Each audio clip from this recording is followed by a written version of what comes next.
Всем привет! Сегодня герой нашей программы — диетическая Pepsi. Или, как она называется в нашей стране, Pepsi Light. В 80-е этот напиток был одной из важных составляющих массовой культуры. Его рекламировали звезды первой величины, и он без конца мелькал в голливудских фильмах. Сегодня мы познакомимся с ним чуть поближе. Как обычно, мы начинаем с нашей рубрики «Глоточек истории». Глоточек истории. Первую диетическую колу на американском рынке представила компания Royal Crown в 1958 году. Называлась она Diet Right, а в качестве подсластителя в ней использовались сахарин и цикламат натрия. You there who ain't on a diet, forget no calories, gotta try it, yes sir, the taste is right for you. Рекламная стратегия, выбранная фирмой, оказалась очень выигрышной. Если раньше диетические продукты продавались как товар для больных, то напиток Diet Right был для здоровых и успешных людей, которые следят за своим весом. Женская мода на тонкую талию, которая в начале 60-х приняла в Америке характер национального бедствия, резко повысила спрос на диетические напитки. В условиях полного отсутствия конкуренции популярность Diet Right колы росла в геометрической прогрессии. How about this? I think I like this one better. С 1962 года она продавалась уже по всей стране, став четвертым по популярности газированным напитком США после Coca-Cola, Pepsi и RC-колы.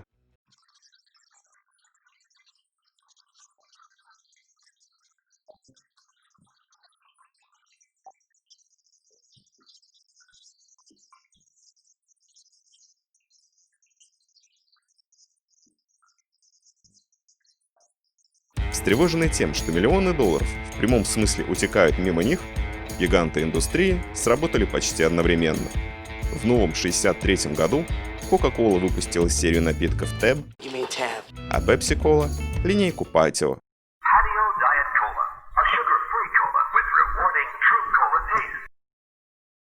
Для рекламы нового напитка была приглашена фитнес-промоутер Дебби Дрейк, чья стройная талия и акробатические пируэты очень стимулировали американских домохозяек покупать Patio. Рекламный слоган продукта был «Dances with Flavor» – «Танцы со вкусом». Однако в том же 1963 году генеральным директором компании Pepsi-Cola стал Дональд Макинтош Кендалл. К слову, именно он привел Pepsi в СССР, которому показалось странным разделять рынки прохладительных и диетических напитков. Он принял историческое решение – переименовать Patio Diet Cola в Diet Pepsi, дав на тот момент экспериментальному и побочному продукту имя флагманского. Это был риск, но он окупился. Pepsi-Cola. Clean and quenching, cold and bold, straight through your thirst. There's more spark to this one, more swing, more of everything that's made Pepsi the official drink of today's generation. Come alive, you're in the Pepsi generation. Все диетические колы практически одинаковы. Они похожи. Все они без сахара. И во всех лишь по одной маленькой калории на стакан. Единственная разница – это вкус. Из рекламной кампании Pepsi-Cola. Первая партия Diet Pepsi поступила в продажу в 1964 году. Вместе со сменой названия изменился и слоган «Enjoy Pepsi either way» – «Наслаждайся Pepsi в любом случае». Хотя формально они считались одним продуктом, с конца 60-х диетическая Pepsi получила самостоятельное продвижение.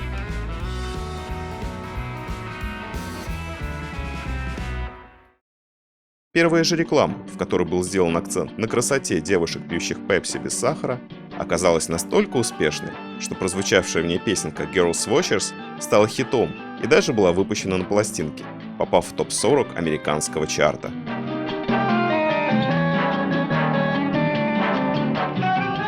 We're a nation of sightseers, and this is one of our nation's most beautiful sights. The kind of girl girl watchers watch. The kind of girl who keeps her figure, keeps her cool, with the help of ice-cold Diet Pepsi-Cola.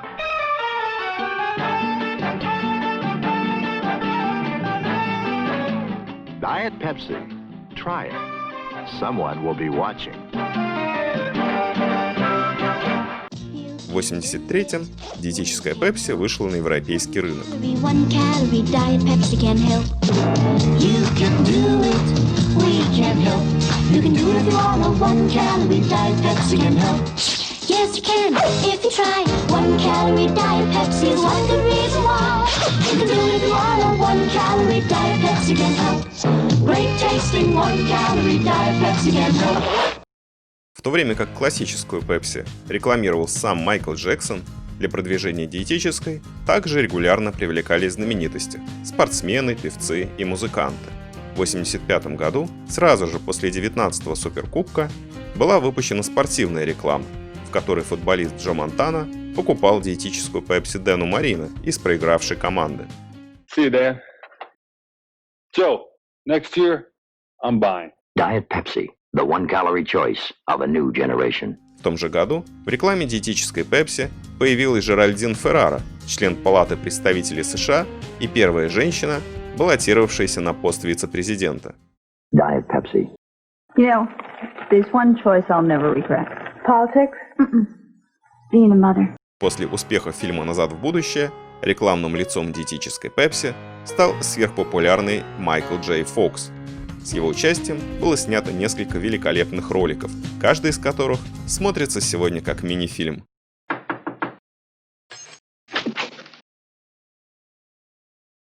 Hi, I just moved in next door. Could I borrow a Diet Pepsi? Sure. Yes.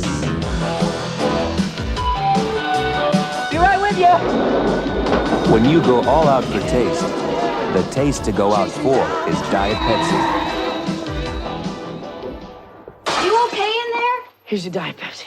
Thanks. I hope it wasn't too much trouble. No trouble at all. Diet Pepsi, the choice for a new generation. В 1986-м в кинопрокате прогремел фильм «Лучший стрелок» с Томом Крузом. Talk to me, Goose. В его рекламе пилот пил диетическую Pepsi прямо в воздухе.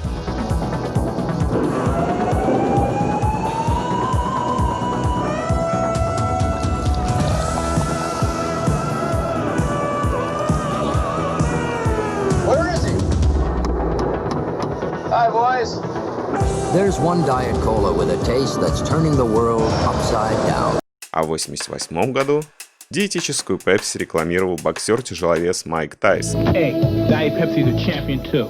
Recently, Diet Pepsi challenged and decisively beat the taste of Diet Coke. Step into the ring, taste for yourself. Hey, champ. Let's get the lead out. Yes, dear. В начале 90-х в рекламе диетической Pepsi снимался R&B певец Рэй Чарльз.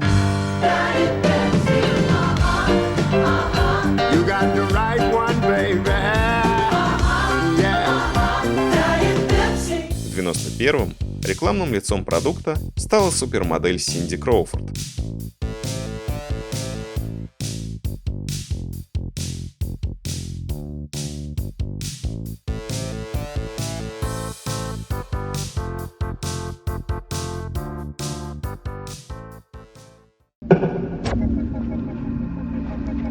Something wrong. You mean you don't know?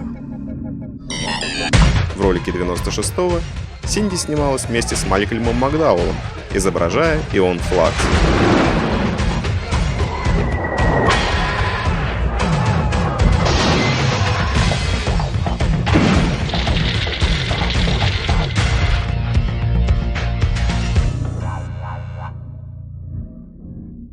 Now I know you're crazy. Сотрудничество было возобновлено.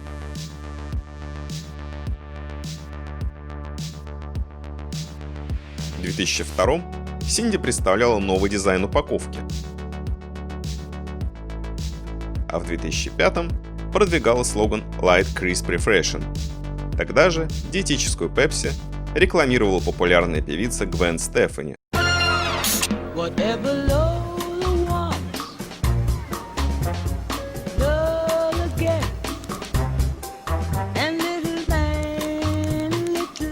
Традиция приглашать звезд в рекламу диетической Pepsi продолжается по сей день. Яркий тому пример – этот ролик с Софией Вергарой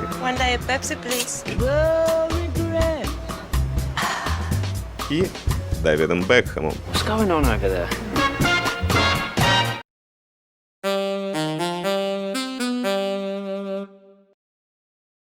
Хотя производство Пепси в Советском Союзе началось еще в 1974 году, диетическая Пепси пришла в нашу страну только в 90-е. С тех самых пор она ни разу не исчезала из продажи. В России, а также в Чехии, Польше, Италии и ряде других стран она продается как Pepsi Light. Вкусно, но это не лайт. Она просила Pepsi Light, а не что-то другое. В 2004-м Pepsi Light продавалась в розовой упаковке. Розовый хит сезона. Культ розового с Pepsi Light. А в 2007-м ее рекламировала актриса и модель Инга Гомес. В наши дни Pepsi Light из телеэфира практически вытеснила Pepsi Max. Этому напитку будет посвящен наш следующий ролик. Как видите, у диетической Pepsi интересная и долгая история. Теперь давайте поговорим о том, что же делает ее такой сладкой. Первоначально в качестве подсластителя в Diet Pepsi использовался сахарин, но в 1977 году исследования выявили его небезопасность. Всех производителей, использующих сахарин, обязали снабжать свои продукты специальной наклейкой, предупреждающей о возможности заболевания раком. Когда в 1981 году появился новый подсластитель NutraSweet, в нашей стране более известный как аспартам, PepsiCo перешла на него одной из первых.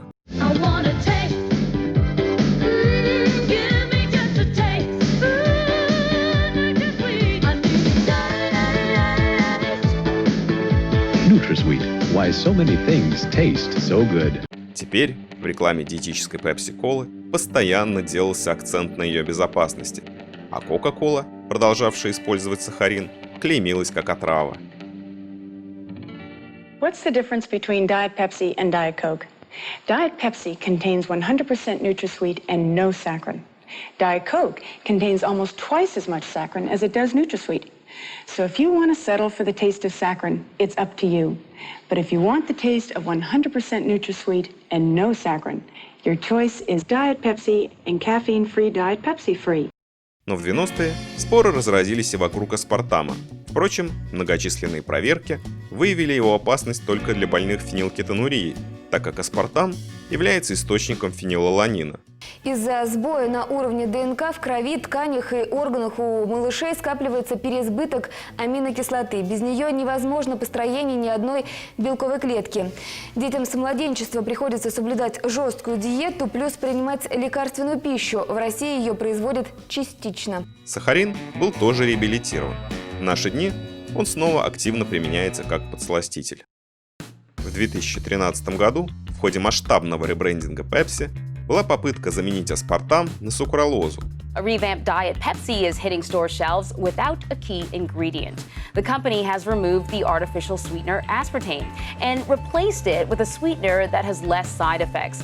Однако новый состав встретил крайне негативные отзывы, и в сентябре 2016-го PepsiCo наладила в США отдельный выпуск диетической Pepsi с аспартамом под названием Diet Pepsi Classic Sweetener Blend. С февраля 2018-го фирма окончательно вернулась к классическому рецепту с аспартамом.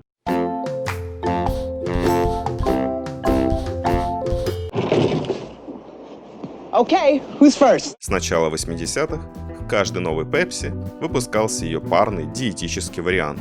Так, в 1982 году в паре с бескофеиновой Pepsi Free вышла Diet Pepsi Free.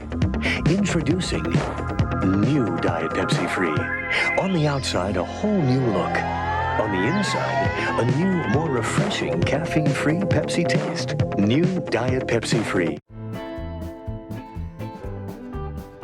В 1989-м вместе с Pepsi AM была выпущена и Diet Pepsi AM, а 3 года спустя прозрачная Diet Crystal. There's also Diet Crystal for soft drink lovers looking for a soft drink that's even lower in calories. Когда же начались эксперименты с ароматами,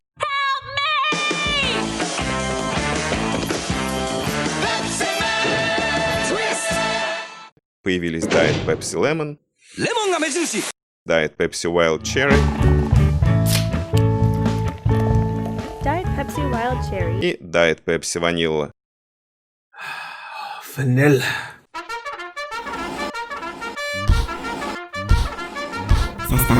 В состав диетической Pepsi входят вода, краситель сахарный колер, регуляторы кислотности Е330 – это лимонная кислота, и Е338 – ортофосфорная кислота. Многим из нас она знакома в качестве растворителя для удаления ржавчины, поэтому ее наличие в напитке может вызвать недоумение и даже страх. Есть мнение, что употребление напитков с добавлением ортофосфорной кислоты приводит к снижению плотности костной ткани. Почему же PepsiCo и Coca-Cola продолжают ее применять? Причина банальна. Ортофосфорная кислота является очень дешевой, даже по сравнению с лимонной, и ее применение снижает себестоимость продукта. При условии соблюдения предельно допустимой концентрации для человеческого организма она считается условно безвредной. А вот нашим зубкам ортофосфорная кислота совсем не друг. Регулярное употребление напитков, ее содержащих, приводит к разрушению зубной эмали. Именно поэтому во многих странах газированные напитки продаются вместе с бесплатной трубочкой, чтобы сократить время контактов напитка с зубами. В нашей стране бесплатная трубочка пока, увы, не полагается, но никто не мешает применять ее самим. Как говорится, ваше здоровье в ваших руках. Подсластитель Е950 – ацетсульфам калия. Когда-то наличие этого подсластителя отличало диетическую Pepsi от Pepsi Max. Сегодня в обоих напитках используются одни и те же подсластители. Периодически высказывается мнение, что он канцерогенен, однако серьезных доводов пока что никто не привел. Обычно из-за своего горьковатого привкуса он применяется в паре с аспартамом.